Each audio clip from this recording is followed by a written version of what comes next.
네, 안녕하세요. LVP 트레이너 시스템 총괄을 맡고 있는 홍경의라고 합니다. 이 영상은 본격적인 트레이너 VOD에 앞서 프롤로그 형식으로 만들어진 특강입니다. 트레이너 강사님들과 함께 현재 피트니스업에 대해 보다 솔직하게 이야기하고 고민을 나눠보기 위해 제작하였으니 한번 재밌게 들어주셨으면 좋겠습니다. 네, 요즘 피트니스 강사님들과 만나면 한 가지 공통된 분위기와 자주 듣는 말이 있습니다. 요즘 왜 이렇게 힘들죠? 예전보다 더 열심히 하는데 여유가 없어요. 근데 제가 이런 말들을 들었을 때 보다 신기하고 흥미로웠던 건 이 말을 하는 분들 대부분이 게으르지 않다는 점입니다. 수업 준비부터 회원 관리까지 정말 열심히 하고 공부는 당연히 손에서 놓지 않고 센터 일도 최소한의 책임감을 갖고 잘하는 분들입니다. 예전 같았으면 와, 정말 안정적으로 오랫동안 일하시겠다 라고 생각했을 것 같은데 다시 요새 피트니스업의 추세와 분위기를 함께 고려했을 때는 이런 분들도 이제는 불안할 수밖에 없겠다 라고 생각했습니다. 무엇 때문에 이런 분들이 불안할 수밖에 없는지 보다 자세히 설명해 드리기 위해 우리 시장 상황을 잠깐 이야기하고 넘어가겠습니다. 저는 이미 다 아는 얘기라고 생각을 하는데요. 예전에는 헬스장, 요가, 필라테스 다 합쳐서 우리 한 동네에 몇 개나 있었나요? 지금은 헬스장 옆에 헬스장, 필라테스 위층에 아래층에 필라테스 샵이 있습니다. 운동하는 사람이 늘었고 센터도 많아지고 트레이너 강사님들도 많아졌습니다. 근데 저는 여기서 뭔가 이상함을 느꼈습니다. 단순 경쟁이 과열되었다는 것을 넘어서서 시장이 커지며 수업도 더 많이 하고 열심히 일하는데 급여가 제때 안 들어오거나 근로계약이 나도 모르는 사이에 애매하게 바뀌거나 먹튀라는 단어가 너무 자연스럽게 나오고 있습니다. 제가 오늘 이 강의의 제목을 왜 이렇게 불안해졌는가 라고 정한 이유는 바로 여기에 있습니다. 피트니스 산업은 외형적으로 아주 빠르게 성장했지만 관성에 젖은 운영 방식 그리고 이를 제도적으로 뒷받침이 되고 있지 않은 상황 속에서 우리 강사님들은 어떻게 일하고 계신가요? 센터에서 제공된 언제 어떻게 만들어진지 알 수 없는 세션표와 운동일지를 사용하고 카톡을 통해 운동일지를 이미지 혹은 텍스트로 정리해서 회원님들에게 보내드리고 엑셀표로 스케줄을 정리하거나 목적 없는 블로그, 유입 없는 개인 인스타를 하고 계시지 않으신가요? 저는 방금 말씀드린 방식들이 업계 표준이라 생각합니다. 그리고 이러한 표준화된 방식들이 빠르게 성장한 시장과 피트니스업을 경험하고 있는 고객들에게 있어 한참 뒤처진 방식이라 생각합니다. 그러다 보니 강사님들의 성장 속도는 더딜 수밖에 없고 차이가 날 수밖에 없고 이로 인해 불안해질 수밖에 없다고 생각합니다. 결국 현장에서 실무에서 문제는 생길 수밖에 없다 생각합니다. 지금 이 강의를 듣고 계신 강사님들의 단순 바램 혹은 욕망이 있다면 저는 생각보다 단순할 거라 생각합니다. 돈을 벌고 싶은 거라 생각을 했어요. 저 역시 똑같습니다. 그러나 단순 무작정 돈을 벌고 싶은 것이 아닌 단 열심히 일한 만큼 돌아오는 구조 속에서 증명한 만큼 본인의 가치를 더 인정받고 오랫동안 트레이너라는 직업으로 일을 하며 돈을 벌고 싶은 거라 생각했습니다.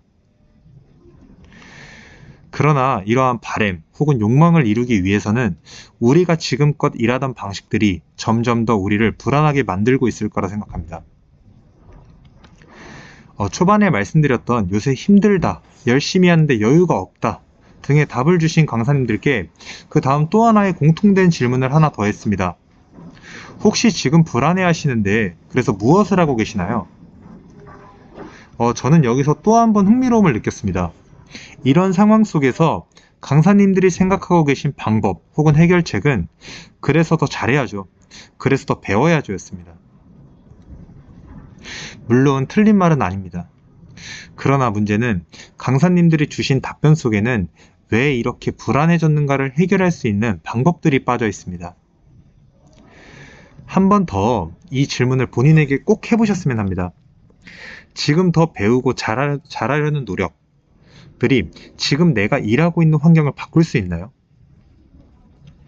예를 들어 열심히 공부해서 자격증을 새롭게 취득했는데 현재의 수입 구조가 그대로이거나 트레이너로서, 강사로서 역량은 늘었는데 역할과 책임만 더 많아지는 경우이거나 수업 외적으로 업무가 늘어났는데 그에 따른 추가적인 보상이 없거나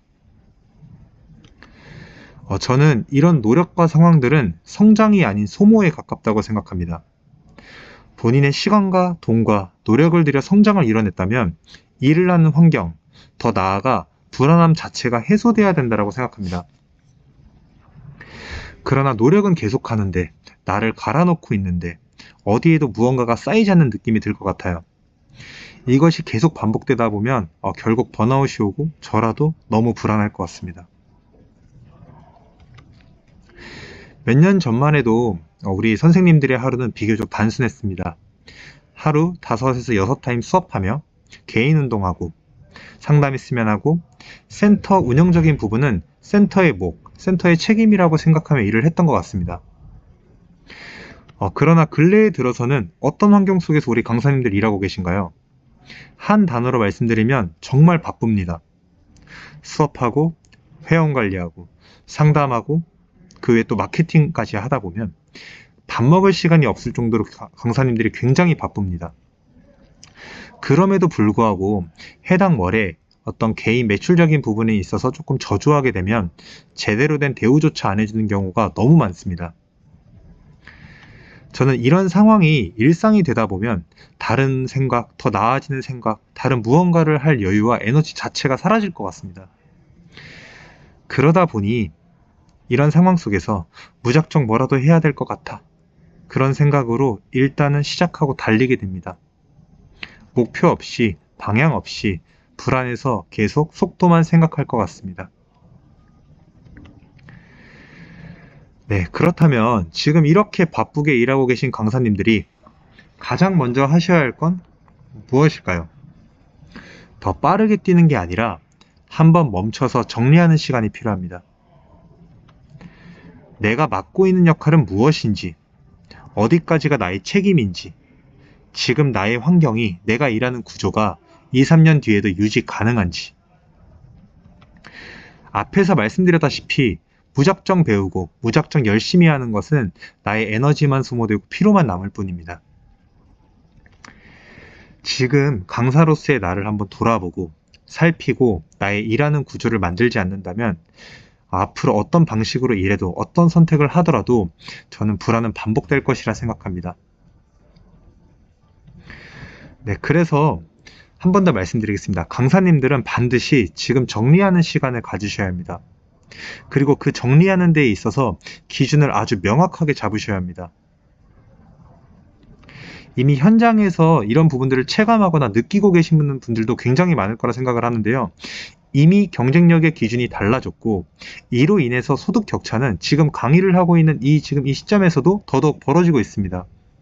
그래서 반드시 정리하는 시간을 가지셔야 하고 그 정리하는 시간 속에서 그 고민 속에서 두 가지는 반드시 함께 포함되어야 합니다. 네, 첫 번째입니다. 내가 필요한 사람인가?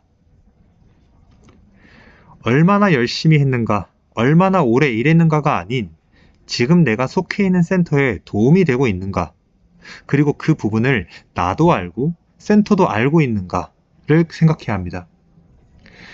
한번 이 부분을 조금 예시로 풀어서 설명드리겠습니다. 트레이너 A, B. 이번 달에 매출 2천만 원을 달성한 트레이너 2명이 있다고 가정을 했습니다. 센터 입장에서 어떤 강사분이 더 필요한 혹은 잘한 사람일까요? 두 분 다 센터에 비슷한 시기에 입사해서 비슷한 연차를 가진 강사님이라고 가정했다면 저는 B 강사님이 센터 입장에서 회원 관리를 더 잘한다 생각이 들 것 같습니다. 제가 이렇게 말씀을 드렸다고 해서 그렇네, B가 훨씬 더 잘하네, 여기서 그치시면 안 됩니다. 어쩌면 사실 A라는 트레이너가 훨씬 더 많은 성과를 내고 있고 센터에도 도움이 되고 필요한 강사님일 수도 있습니다. 네, 그 이유는 우리 PT라는 상품 특성상 기간에 따라 매출이 몰려 성과가 나기도 나지 않기도 합니다. 매출 1,000만 원 했어, 이게 아니라 1분기, 2분기, 작년 올해를 비교했을 때 본인의 성과가 어떤지, 그리고 그 성과를 센터도 알고 있는지가 굉장히 중요합니다. 네, 지금 피트니스 종사자분들은 너 이번 달 매출 얼마 했어? 너 이번 달 수업 얼마 했어? 와, 잘했다. 이런 분위기가 너무나 팽배합니다. 지금 강의를 듣고 계신 강사님들이라면 최소한 본인의 성과를 정확히 위 그래프와 같이 정리하고 스스로 인지하고 있어야 합니다. 알아야지만 부족한 부분은 보완할 수 있고, 본인이 정말 성과를 잘 내고 센터에 도움이 되고 있는 강사님이라면 이러한 데이터를 근거로 센터에 반드시 알려야 합니다. 그래야지 본인의 가치를 인정받을 수 있습니다. 사담으로 이런 데이터를 갖고 있는데 반대로 인정해주지 않는다면 저는 강사님이 계속 계시기에는 조금 아깝다는 생각이 들어요. 네, 그리고 이제 열심히는 기본이 된 것 같습니다.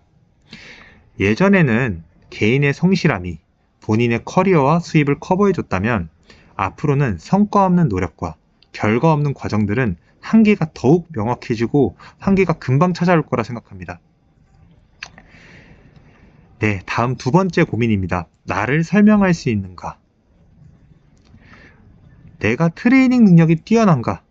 아니면 나 이렇게 자격증이 많은데, 이렇게 보시는 것이 아니라 지금 트레이너로서의 나를 정리하고 설명할 수 있는가를 반드시 고민하셔야 됩니다. 우리 업계에서 흔히 볼 수 있는 프로필 하나를 가지고 왔습니다. 이렇게 보시는 프로필만으로 고객님들이 해당 강사님을 어떤 수업을 하고 어떤 강점이 있는지 이해할 수 있을까요? 저는 여기서 강사님들한테 여쭤보고 싶습니다. 강사님의 수업 지도 스타일은 어떤 스타일이라고 말씀하실 수 있나요? 본인의 수업 강점과 기존 고객들의 변화를 한눈에 볼 수 있도록 정리해 놓으셨나요? 본인을 고객에게 어떤 강사라고 소개하고 계신가요? 나는 정말 잘 가르치는데, 고객에게, 동료들에게 100번 말해도 수업 구조를 눈으로 볼 수 있는 자료가 있는가, 강점을 문서로 정리할 수 있는가를 스스로 알고 정리하는 것은 이제는 너무나 중요하다 생각합니다. 더 나아가서 나는 땡땡땡 헬스장의 땡땡이야 가 아닌 저는 이런 것을 하는 땡땡땡 강사입니다 를 말할 수 있어야 합니다. 센터 없이도 나를 소개할 수 있는 가가 두 번째 고민의 가장 큰 핵심이라 생각합니다. 그리고 이렇게 바뀐 경쟁력의 차이가 앞으로 강사님의 커리어를 완전히 가를 수밖에 없다고 생각을 해요. 네, 나의 성과 그리고 강사로서의 나에 대한 정리를 마치셨다 해도 갑자기 인정받지 못하거나 더 큰 보상을 받지 못할 수도 있습니다. 하지만 제가 말씀드린 대로 했을 때 최소한 적어도 나의 약점을 이제는 알고 보완할 수 있게 되고, 더 나아가서 나를 성장시키는 일과 소모받게 되지 않는 일들로 분명히 구분할 수 있게 됩니다. 그리고 궁극적으로 여기에 제목이 뭐였죠? 네, 왜 불안한가? 불안할 수밖에 없는가? 이제는 불안에 끌려다니지 않고 그 순간순간 스스로 선택할 수 있는 상태가 될 거라 생각합니다. 한 단어로 정리해서, 즉 내가 왜 초조해하는지 불안해하는지에 대한 이유를 본인이 알고 이를 해결할 당장의 할 일들을 정리해서 하나씩 해나갈 수 있게 되는 상태가 될 거라 생각합니다. 그리고 그렇게 되시는 그 순간부터 저는 강사님들의 커리어가 완전히 달라질 거라 생각해요. 네, 오늘 첫 번째 강의는 사실 종사자분들을 만날 때마다 다소 뭔가 아쉬움이 조금 있어서 준비했습니다. 저는 열심히 잘하는 강사님들이 오래오래 일하셨으면 합니다. 그러나 본인이 어떤 산업에 들어와 일을 하는지, 어떤 환경 속에서 일을 하는지 이런 부분에 대해서는 크게 관심이 없습니다. 오늘 내가 어떤 수업을 하고 어떤 공부를 하고 이런 부분에만 조금 더 관심과 집중을 보이는 강사님들이 너무나 많습니다. 저 역시도 이제 강의 자료에 좀 올려놨는데, 트레이너부터 운영, 관리, 그리고 시스템 개발을 하면서 정말 많은 피트니스 교육을 들어보았습니다. 좋은 인사이트를 얻는 훌륭한 강의들 너무나 많았습니다. 다만 노하우와 경험들을 듣고 스스로 이 부분을 인지하고 깨달았다고 해도 반드시 나의 행동이 바뀌어야 했고, 그거에 따른 정말 많은 노력들이 요구되었습니다. 저는 사실 이 부분이 강의의 함정이라 생각했습니다. 단순 내가 의지가 부족해서 좋은 강의를 듣고도 바뀌지 못하는 걸까? 라는 자괴감에 좀 빠질 때도 있었어요. 정말 성장하고 변화하기 위해선 기존에 하던 것 이상의 노력을 해야 하는 것은 맞습니다. 그러나 무에서 유를 만드는 것과 같은 필요 이상의 노력이 드는 건 저에게 있어서 앞서 말씀드렸다시피 좌절감만 느끼게 했어요. 저 사람은 저렇게 하는데 나도 저런 거 해보고 싶다. 근데 어떻게? 뭐부터 해야 하는 거지? 이런 상황들이 저는 강의가 주는 함정이라 생각을 해요. 그래서 저는 저처럼 바쁘고 혹은 때론 의지가 약한 사람들에게 최소한의 방법이나 제대로 된 도구를 주지 않는다면 무언가를 바꾸는 것이 너무나 힘들다는 것을 너무나 잘 알고 있습니다. 네, 그래서 인사이트, 노하우, 경험에서 그치는 것이 아니라 새로 얻은 깨달음을 활용할 수 있는 방법과 이것을 적용할 수 있는 도구를 직접 제작하게 되었습니다. 보다 많은 분들이 오늘 강의를 통해 단순 내가 이래서 불안했구나 에서 그치는 것이 아닌 조금 더 나아가서 행동의 변화까지 있으시기를 진심으로 바라고 있습니다.